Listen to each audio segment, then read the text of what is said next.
귀한 찬양 감사합니다. 주님 앞에 내 소원을 아뢰는 기도, 또 때로는 눈물을 흘리며 소원을 아뢰는 기도, 모든 사람이 회개하고 구원받기를 원하는 기도, 이웃 형제 사랑하며 서로 믿게 해달라고 간구하는 기도, 구구절절 맞는 말입니다.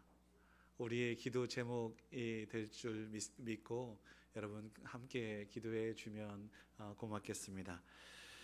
네, 주님 나라를 기다리는 사람 아리마대 요셉에 대해서 오늘 말씀 선포하고자 합니다. 지난주 말씀의 주인공 베드로가 예수님의 수제자로서 공개적으로 많은 사람들이 주목했던 수제자였지 않겠습니까? 그런데 십자가 앞에서, 신문 앞에서 작아져서 자신을 숨기죠. 정체를 숨기고 있다가 예수님을 부인하기까지 했고, 그 부인이 찔리고 또 말씀이 생각나서 눈물이 흐르고, 또 하나님께서 예수님께서 어루만지셔서 다시 회복되어 주의 큰 위대한 사도로 우뚝 서게 된 놀라운 역사가 펼쳐지게 되죠. 말씀이 떠올랐기 때문에 베드로는 다시 눈물을 흘릴 수 있었고, 눈물로 인해서 치유되는, 회복되는 은혜가 있었다. 오늘 말씀의 주인공 아리마대 요셉은 정반대의 상황입니다. 예수님의 제자였지만 은위하였던, 그러니까 숨겨져 있었던 아리마대 요셉이었는데, 예수님의 십자가 사건으로 인해서 공개적으로 내가 예수님의 제자라는 것들을 드러내게 되죠. 오늘 어떻게 이러한 일들이 일어나게 됐는지를 함께 말씀을 통해서 살펴보고 싶은데요, 그를 통해서 우리가 다시 한번 결단하고 말씀 앞에 놀라운 은혜를 체험할 수 있게 되기를 주의 이름으로 축원합니다. 오늘 아리마대 요셉은 사복음서에 다 기록되어 있는 귀한 인물입니다. 무엇보다도 먼저 요한복음을 읽고 싶은데요, 요한복음 19장의 말씀에 보면 아리마대 사람 요셉을 이렇게 설명합니다. 제가 주부에도 기록해 놨으니 한번 참조해 주시고요. 예수님의 제자였지만 유대인이 두려워 그것을 숨겼던 사람으로 소개합니다. 이 일 후에, 그러니까 십자가 사건 후에 빌라도에게 예수의 시체를 가져가기를 구했더니 빌라도가 허락해서 예수의 시체를 가져가게 된 인물, 예수님의 예수님을 장사 지내는 그 주인공이 됐던 인물로 그렇게 기록하고 있습니다. 누가복음의 말씀에 보면 23장 말씀인데요, 공회의 의원이었다. 선하고 의로운 사람 요셉, 그는 많은 사람들, 특별히 공회 의원들이 예수님을 죽이려고 했던 일에 함께 결의하고 이렇게 모함하지 않았던, 행사하지 않았던, 찬성하지 않았던 인물. 그는 유대인의 동네 아리마대 사람이어서 하나님 나라를 기다렸던 사람이다 라고 누가복음은 그렇게 조금 더 자세하게 설명합니다. 다시 말씀드리면 요약컨대 사내들인 공의의 의원으로서 선하고 의로워서 예수님을 죽이는 일에 동의하지 않았던 하나님의 나라를 기다리는 사람으로 정리할 수 있지요. 마태복음은 아주 짧게 기록하고 있습니다. 마태복음 27장 57절 말씀에 보면 아리마대 요셉은 부자였고 예수님의 제자였다.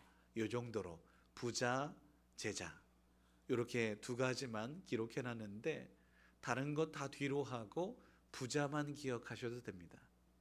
아리마대 요셉은 어떤 사람이었다고요? 부자였다고요. 이것이 중요합니다. 이따가 다시 한번 알려드릴게요. 종합해 보건대 아리마대 사람 요셉은 부자였고 또 요즘 말로 이야기하면 국회의원이어서 사내들인 공의회 최고 의결 기관의 의원이었습니다. 그리고 하나님 나라를 기다리는 사람이었고 의로워서 불의에 대해서 그냥 그대로 눈 감지 않았던, 반대했던, 예수님을 십자가 처형한 일에 반대했던 인물로 그렇게 기록되고 있습니다. 그런데 그 사람이 오늘 빌라도에게 예수님의 로마 반역자였던 그 예수를 십자가에 죽는 것이 다 그런 거거든요. 근데 그 반역자라고 칭하여지는 예수의 시체를 달라고 했다. 이건 정말 놀라운 일이 아닐 수 없습니다. 그래서 빌라도는 어떻게 표현하냐면 오늘 말씀해 보면 마가복음에 의아해하여 백부장을 불러서 진짜 죽었냐라고 그렇게 확인하기까지 해요. 왜?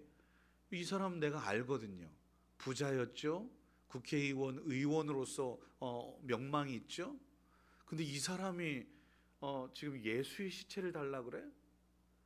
그래서 더더욱 로마 백부장한테 로마 그 사람한테 확인하고 그런 다음에 그러면 그냥 줘라 라고 어느 정도의 영향력이 있기 때문에 주었던 겁니다. 오늘 말씀을 준비하면서 아리마대 요셉과 비슷한 사람이 또 하나 있어요. 그 또한 사내들인 공의회 의원이었습니다. 바로 니고데모입니다. 요한복음에만 기록되어 있는 니고데모. 그런데 사도 요한은 니고데모를 더 주목합니다. 3번이나 요한복음에 나타나기 때문이에요. 한번 확인해 볼게요. 요한복음 3장에 보면 예수님과 대화했던 일을 직접적으로 자세하게 기록해 놓습니다. 3장 1절 말씀에 이렇게 니고데모를 설명해요. 바리새인 중에 니고데모라 하는 사람이 있으니 유대인의 지도자, 그러니까 사내들인 공의회 의원이라 라고 그렇게 기록하고 있습니다. 두 번째 등장한 7장 말씀에 나오니 예수님을 정죄하고자 공의회가 모였어요. 거기에서 반대를 했습니다. 누가? 니고데모가요. 51절 말씀에 7장 51절 말씀에 이렇게 반대를 해요. 우리 율법은 사람의 말을 듣고 그 행한 것을 알기 전에 심판하냐? 이게 뭐 하는 짓이냐? 라고 하면서 예수님의 말을 듣고 정죄해도 늦지 않다 라고 그렇게 당당하게 이야기함으로 인해서 이 결정은 부결이 되죠. 그래서 예수님은 조금 더 여유 있게 이 시간이 때가 하나님의 때가 되지 않았던 거죠. 마지막 3번째 등장은 오늘 말씀 마가복음 말씀하고 병행되는 요한복음 말씀에 앞서 말씀드렸던 19절 말씀에 19장 말씀에 처음에는 아리마대 요셉이 등장합니다. 그 다음에 바로 이어서 오늘 39절에 니고데모도 같이 등장해요. 왜? 예수님을 장사 지내는 데에 아리마대 요셉과 니고데모가 함께했다라는 이야기를 요한복음 19장에 이야기합니다. 들어보세요. 일찍이 예수께 밤에 찾아왔던 니고데모도 모략과 침향 섞은 것을 100리트라를쯤 가지고 와서 그렇게 장사 지냈다, 이런 기록이 있습니다. 여러분, 그런데 특이한 것이 사도 요한은 이 아리마대 요셉보다는 니고데모에 더 주목해요. 3번이나 이렇게 기록한 것을 보면 알 수 있죠. 그것도 그럴 것이 초대교회에 니고데모가 아리마대 요셉보다 더 영향력이 있었어요. 이렇게 말씀드릴 수 있는 근거는 외경에 니고데모 복음서라는 것이 따로 있습니다. 그렇기 때문에 사도 요한은 니고데모를 조금 더 이렇게 부각시켰던 거죠. 그런데 사실 앞서 말씀드렸던 것처럼 아리마대 요셉이 우선순위에 있어요. 그 다음에 뒤이어서 니고데모가 있어요. 이 모습은 바울과 바나바의 모습과 같구나 라고 성령의 감동을 받게 됩니다. 여러분 어떻게 생각하십니까? 바나바가 사실은 바울을 품고 그렇게 교회의 일원이 될 수 있도록 이끌었던 역할을 감당하죠. 그러나 하나님께서 바울을 더 이렇게 쓰시고자 이제 사도행전에서 역전이 됩니다. 바울이 초대교회에 더 큰 영향력을 끼치게 되는데요. 오늘도 마찬가지입니다. 아리마대 요셉이 사실은 니고데모를 이끌었지만 니고데모가 청출어람 더 큰 역할들을 감당하게 되어 그렇게 사도 요한은 특별히 주목하게 되지요. 그러나 다른 복음서에서는 그 인물이었던 아리마대 요셉을 주목해요. 니고데모는 뒤로 하고요. 이런 모습들이 제가 이렇게 말씀드릴 수 있는 근거가 됩니다. 어찌되었든 니고데모 또한 산헤드린 공의회 의원으로서 아리마대 요셉과 함께 예수님의 제자였던 것은 분명합니다. 그렇다면 아리마대 요셉이 왜 이렇게 결단하게 됐고 또 아울러서 많은 사람들의 영향력을 끼칠 수 있는 귀한 도구가 되었을까? 이것은 다름 아니라 제가 오늘 말씀 본문으로 잡았던 마가복음에 힌트가 있다고 확신했습니다. 그 중에서도 43절 말씀에 당돌히라는 말씀에 주목하고 싶어요. 당돌히라고 하는 이 말은 사실은 공동 번역에서는 더 쉽게 표현합니다. 용기 있게. 새 번역 성경에서는 담대하게. 같은 말을 이렇게 달리 표현하고 번역했습니다. 당돌히든지 용기 있게든지 담대하게든지 모두가 믿음으로 결단한 것이지 않겠습니까? 여러분, 그 결단은 다름 아니라 부와 그가 가지고 있었던 부와 지위와 명성, 명예 이 모든 것들을 한순간에 다 물거품이 되게 할 정도로 예수, 반역자였던 예수를 십자가 형틀에 죽었던 예수를 주인으로 삼는다라는 결단이 따른 것입니다. 다시 말하면 죽으면 죽으리다라고 하는 그 결단으로 예수님을 따르기로 결단했기 때문에 이러한 모든 것, 아리마대 요셉이 가지고 있었던 지위와 부와 명예 등 이 모든 것들을 뒤로 하고 예수님을 따르겠노라 결단하게 되었고, 그 결단이 친구 니고데모 그리고 또 오늘 말씀에서 보면 여인들이 등장하게 됩니다. 이제 이 여인들 마리아, 특별히 마리아들, 이 마리아와 그리고 또 숨어 있었던 은둔했던 제자들이 이제 다시 양지로 드러나게 되는 귀한 역할을 감당하게 되었던 그 사람이 바로 아리마대 요셉인 거죠. 지난주 말씀하고 사뭇 다르지 않습니까? 예수님의 십자가로 향하고 있는 이 상황에서 베드로는 자신을 숨기려고 했는데 오늘 아리마대 요셉은 자신을 드러내려고 합니다. 정반대의 상황이죠. 그렇다면 왜 이렇게 결단할 수 있었을까? 그동안 예수님의 설교를 여러 차례 들었지 않겠어요? 그 가운데에 이런 말씀이 있습니다. 첫 번째는 결론부터 말씀드리면 내가 최후 승리자가 돼야 되겠다라는 결단이었어요.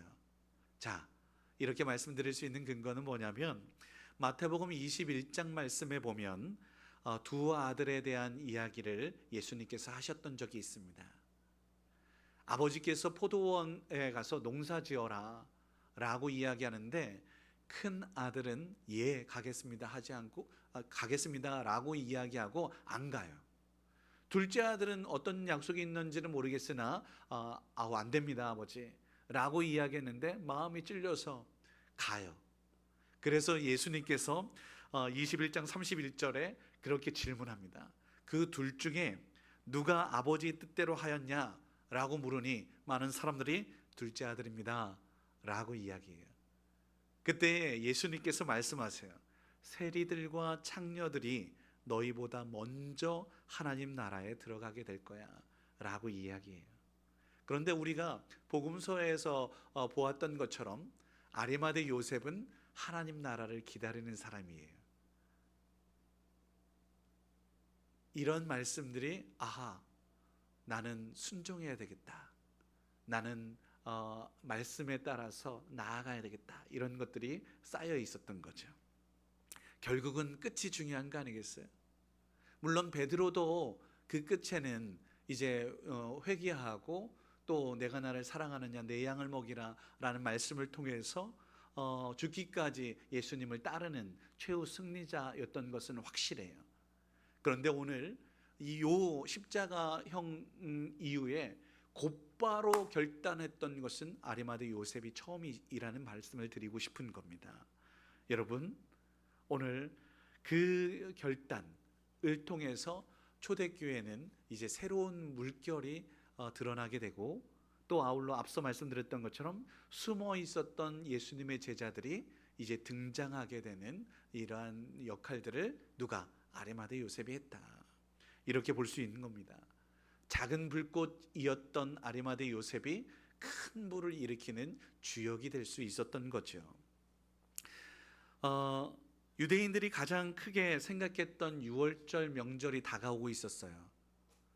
이제 내일 모레면은 유월절 명절이잖아요. 그런데 이 명절에 참여하는 것, 유대인들의 소망이에요. 필수 코스예요. 그래서 저 디아스포라 유대인들도 그렇게 먼 길을 마다하지 않고, 또 아울러 시간 들여 물질 들여 몸 얼마나 피곤하겠어요.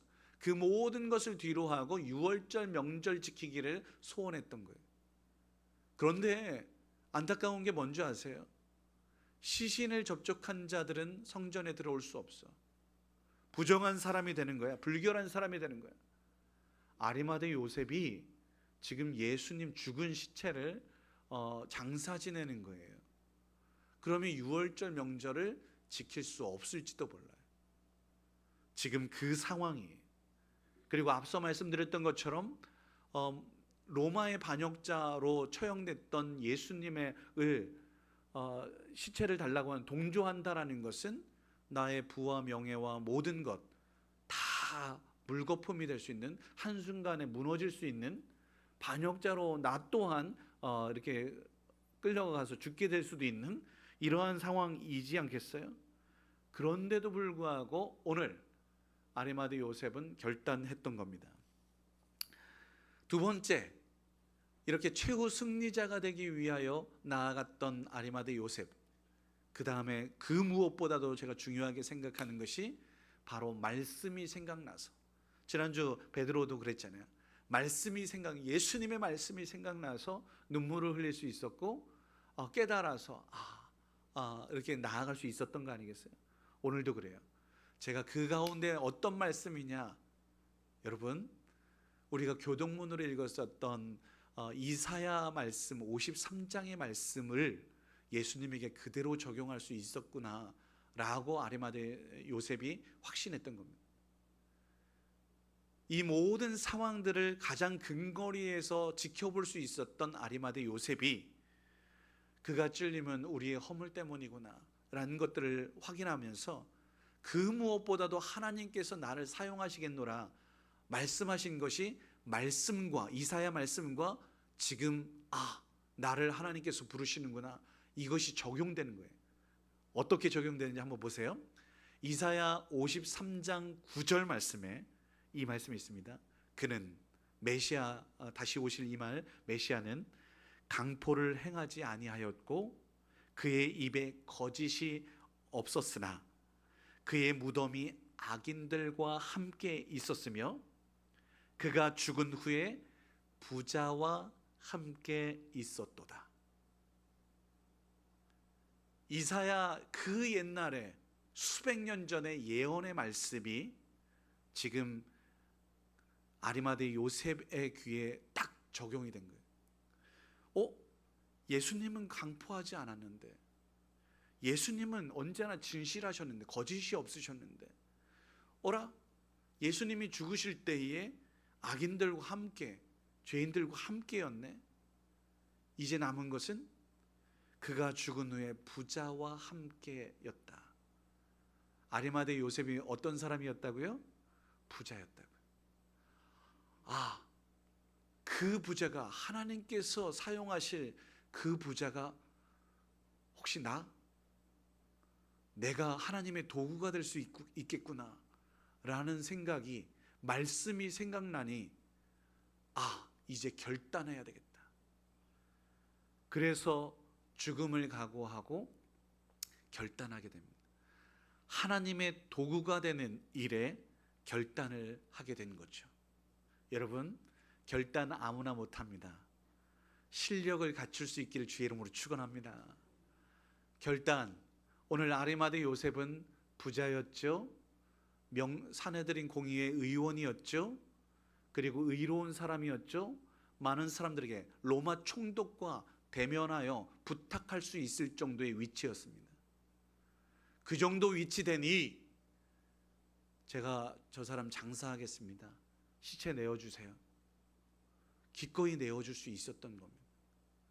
그 하나님의 도구가 될 수 있도록 우리도 그렇게 준비된 사람이어야 마땅해요. 슬기로운 다섯 처녀 그냥 되는 게 아니라 기름을 준비할 수 있는 우리 모두가 되어야 하는 줄 믿습니다. 모든 것이 준비된 예수님의 제자 아리마대 요셉, 그에게 말씀이 들려졌고 결단하게 되었고 이후에 초대교회의 귀한 인물로, 그는 비록 뒤로 물러서지만 그를 통하여 이제 음지에서 양지로 수많은 예수님의 제자들이 이름이 거론되게 되는 일들이 이제 있게 된 것이죠. 사랑하는 성도 여러분, 오늘의 시대가 점점 어두워진다라고 이야기합니다. 오늘의 시대가 점점 헌신자들이 사라진다라고 이야기합니다. 오늘 아리마대 요셉을 통해서 우리가 다시 한번 마음이 뜨거워지고 또 아울러 결단할 수 있게 되기를, 주님 나라 주의 영광을 위해 작은 불꽃이 될 수 있기를 주의 이름으로 축원합니다. 나의 기도 때문에 우리 가정이 살고 나의 헌신과 충성 때문에 우리 교회가 다시 살아날 수 있다면 얼마나 감사한 일이겠습니까? 죽으면 죽으리다라고 하는 이 결단은 예나 지금이나 다르지 않습니다. 우리 모두가 다시 한번 마음을 다잡아야 할 때 지금 여기에서이지요. 어떻게 해요? 당돌하게요. 어떻게 해요? 용기 있게요. 어떻게 해요? 담대하게요.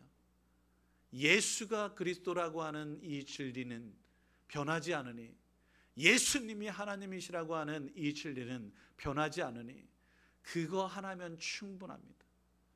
예수님은 여전히 우리를 위해, 그가 찔림은 우리의 허물을 위해, 그가 상함은 우리 때문이라는 징계를 받음으로 우리 모두가 평화를 누리고, 우리는 다 양 같아서 각기 제 길로 제 소견에 옳은 대로 나아가지만 우리 다시 한번 말씀으로 향할 수 있는 우리 모두가 되어야 할 줄 믿습니다. 우리 함께 그렇게 나아가십시다. 아리마대 요셉, 오늘 우리에게 들려준 귀한 말씀이니 그 결단을 따라 나아갈 수 있게 되기를 주의 이름으로 축원합니다. 기도하겠습니다. 거룩하신 아버지 하나님, 우리 모두에게, 우리에게도 말씀이 심겨지게 하시고 말씀이 들려지게 하시고 그 말씀에 감동감아 성령의 어루만지심으로 인해서 하나님 놀라운 불꽃이 환하게 밝혀지는 은혜 있게 하여 주옵소서. 나 때문에 세상이 밝아지게 하시고 나 때문에 주님의 나라가 다시 회복되는 놀라운 은혜가 펼쳐질 수 있도록 도우시옵소서. 아리마대 요셉의 결단, 아리마대 요셉의 믿음을 기억하여서 우리도 죽으면 죽으리다 라는 마음으로 예수 그리스도 그분을 선포할 수 있도록 은혜 베풀어 주시옵소서. 함께하여 주실 주님을 기대하며 감사하며 예수님의 이름으로 기도드립니다. 아멘.